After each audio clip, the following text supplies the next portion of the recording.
HSC 25। তো আজকে আর এই প্রশ্ন করব না যে কেমন আছো। আমরা সবাই জানি আমরা নিজেরা কেমন আছি, প্লাস তোমাদের রাইট নাও যে কন্ডিশন, এটা খুব ভয়াবহ। তো আমি লজ্জিত তোমাদের এই অবস্থার জন্য। আসলে আমি খুবই লজ্জিত এবং নিন্দিত। তোমাদের রাইট নাও এই মোমেন্টে বাংলাদেশ এডুকেশন বোর্ড, সরি, বাংলাদেশের এডুকেশন যে বোর্ড আছে, হ্যাঁ, তো তারা কি করছে আমি আমি এক্স্যাক্টলি কারেক্ট অ্যান্সার আমার কাছে নাই। তারা কোন মতে তোমাদেরকে আজকে পরীক্ষাটা স্থগিত করে নাই, আমি আদৌ বুঝতে পারি না।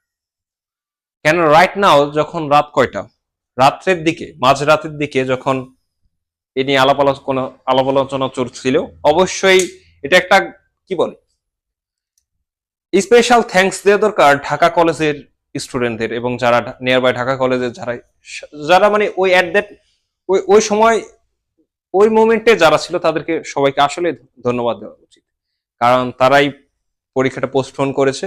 আচ্ছা, যাই হোক, কোন সেন্সে যেন তারা পরীক্ষাটা মানে স্থগিত করে নাই বা পরীক্ষাটা কি বলে পরীক্ষাটা রাখে, আমি সেন্সটা মানে আমি ভাষা খুঁজে পাচ্ছি না কোনো, বুঝছো? কিভাবে পরীক্ষাটা রানিং রাখে বা পরীক্ষাটা হওয়ার জন্য তারা ডেট দেয়, যে ডেট আছে সেই ডেটে এক্সাম হবে। ভাই, মাইলস্টোনের যে কলেজ আছে ওখানে কি কলেজ নাই? সেখানে কি স্টুডেন্ট নাই? তারা কি প্রিপারেশন নিতে পেরেছে? তাদের যে সিচুয়েশন, জীবন মরণ নিয়ে বাঁচা মারা, রাখো তোমার লেখাপড়া, আগে জীবন, আগে আগে বাঁচতে হবে। দেশের এরকম একটা পরিস্থিতিতে কিভাবে সিদ্ধান্ত নেয় যে তোমাদের পরীক্ষা হবে? আর তোমরা অবশ্যই হাইপার হবে না, যেহেতু অ্যাকচুয়ালি পরীক্ষার এক্সাম কি হয়েছে, পরীক্ষা পোস্টপোন হয়েছে, বন্ধ হয়েছে, পরীক্ষার নতুন আপডেট হবে। তো তোমরা অ্যাকচুয়ালি ভাই, তোমরা যারা আছো আমার জুনিয়র HSC 25, তোমাদের জন্য আমার পার্সোনালি, এখন আর পার্সোনালি বলতে কিছু নাই, সবার জন্য অলমোস্ট সেম, সবার জন্য অলমোস্ট সেম, যে তোমাদের জন্য একটা সাজেশন থাকবে যে ভাই এই ক্রুশাল মোমেন্টে ভাই ধৈর্য ধরো, তোমরা একটু ধৈর্য ধরো, একটু ধৈর্য ধরো, নিজেকে গুছাও। তো দেশে যে একটা গন্ডগোল লাগে বা পরিস্থিতি, ভাই এই সময়টা তোমরা আমার নিজের হয়তো স্বচোখে দেখি নাই, কিন্তু দূর চোখে, ক্যামেরা বন্দির চোখে যথেষ্ট দেখেছি। তোমরা যথেষ্ট তাদের সাহায্য সহযোগিতা করেছো। নিয়ার বাই যারা ঢাকা ছিল সবাই অলমোস্ট এই থ্যাঙ্কসটা পায়। Great did. তো যাই হোক, তোমরা সবাই চেষ্টা করেছো তাদের বাঁচানোর জন্য এবং তাদের পাশে দাঁড়ানোর জন্য, এবং অনেকে রক্ত দিয়েছো, অনেকে অক্লান্ত পরিশ্রম করেছো। এই বিষয়টা আমার নিজের অনেক ছোট ভাই আছো, তোমরা এই কাজটা করছো, তোমাদের জন্য খুব গ্রেট অ্যাপ্রিসিয়েট। তো দেখো, এই সময়টা ভাই একটু ধৈর্য ধরো, একটু ধৈর্য ধরো। সবাই বাকি সব যা করতেছে একটু কন্ট্রোল করো, নিজেকে কন্ট্রোল করো, নিজেকে গোছাও। এতটুকু কথা মাথায় রাখবা, এই যে শিশুরা মারা গেছে, ওরাই কিন্তু হয়তো আগামীর ভবিষ্যৎ। এই কথাটা আমরা ভুলে কেন বারবার যাই? তোমরা এখন প্রেজেন্টে, তোমরা ভবিষ্যৎ। তোমরা এই রানিং আপ টু এই নেক্সট 7 কি 6 মান্থ আফটার তোমরা ডক্টর হবা, তোমরা ইঞ্জিনিয়ারিং এর দিকে যাবা, তোমরা ডাক্তার হওয়ার পথে পা বাড়াবে। তোমরা যে দেশের বড় বড় কর্তৃত্ব আছে সেগুলোতে ভালো ভালো ভার্সিটিতে চান্স পাইবা, তোমরা ভালো ভালো বড় কোথাও যাইবে।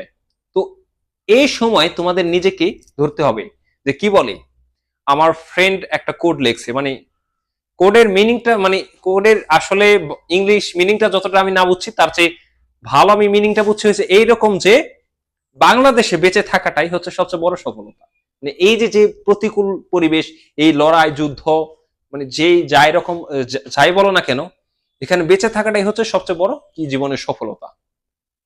তো যাই হোক, তোমরা যারা HSC 25 আছো, তোমাদের HSC 25 না, HSC 26, HSC 25, তোমাদের কাছে আমার একটাই স্পেশাল বলতে কি, তোমাদের কাছে আমার একটা রিকোয়েস্ট থাকবে যে স্যার বা ভাই, তোমরা এই মোমেন্টে একটু শান্ত হও, ধৈর্য ধরো এবং নেক্সট এক্সামের জন্য প্রিপারেশন নাও। আমি বলছি না যদিও মানসিক অবস্থা আমাদের ততটা স্ট্রেংথ নাই, আমাদের কেমন স্ট্রং থাকবো ভাই? কতগুলো মানুষ মারা গেছে, এগুলো যারা সচকে দেখছে, যারা চেষ্টা করছে, তারা তো একমাত্র আমার চাইতে ভালো জানে যে যারা পরিজন হারাইছে, যারা ছোট ভাই হারাইছে, যারা মা হারাইছে, ম্যাডাম গার্ডিয়ান ছিল, ম্যাডাম ছিল, টিচাররা ছিল, অলমোস্ট যারা মারা গেছে। তোমরা যথেষ্ট চেষ্টা করেছো এবং তোমাদের যে পরীক্ষা স্থগিত নিয়ে যাই দেশে ঘটতেছে, বিষয়টাকে তোমরা আসলে নিয়ন্ত্রণ আনার চেষ্টা করো। দেশে একটা বিশৃঙ্খলা মতো না করে, বা একটা বিশৃঙ্খলা পরিবেশ তৈরি হয়ে গেছে, তৈরি হয়ে গেছে, কালের প্রবাহে তৈরি হয়ে গেছে। যাই হোক, কোন সেন্সে তারা এগুলো বলে, এটা এটা এটা আমি আজ আমার কাছে উত্তর নাই। আশা করি তোমরা ধৈর্য ধরবা এবং যেমনি হোক তোমাদের আগামী উজ্জ্বল ভবিষ্যতের জন্য, এবং আগামী দেশ তোমাকেই গড়তে হবে। আগামী দেশটা তোমার হাতেই আনতে হবে। আগামী দেশটা ভাই এভাবে ছেড়ে দিলে হবে না। আগামী দেশটা তোমার কাছে আনতে হবে। হ্যাঁ, ঠিক আছে। তো তোমার কাছেই বাংলাদেশের ভবিষ্যৎ, তোমার হাতে বাংলাদেশের ভবিষ্যৎ। তুমি ইনশাল্লাহ আরো বড় হবা, দেশকে নেতৃত্ব দিবা, এবং দেশের বড় বড় যেগুলো আছে, যেসব পদ আছে সেখানে অবস্থান করবা, দেশের উন্নতির দিকে ফোকাস দিবা।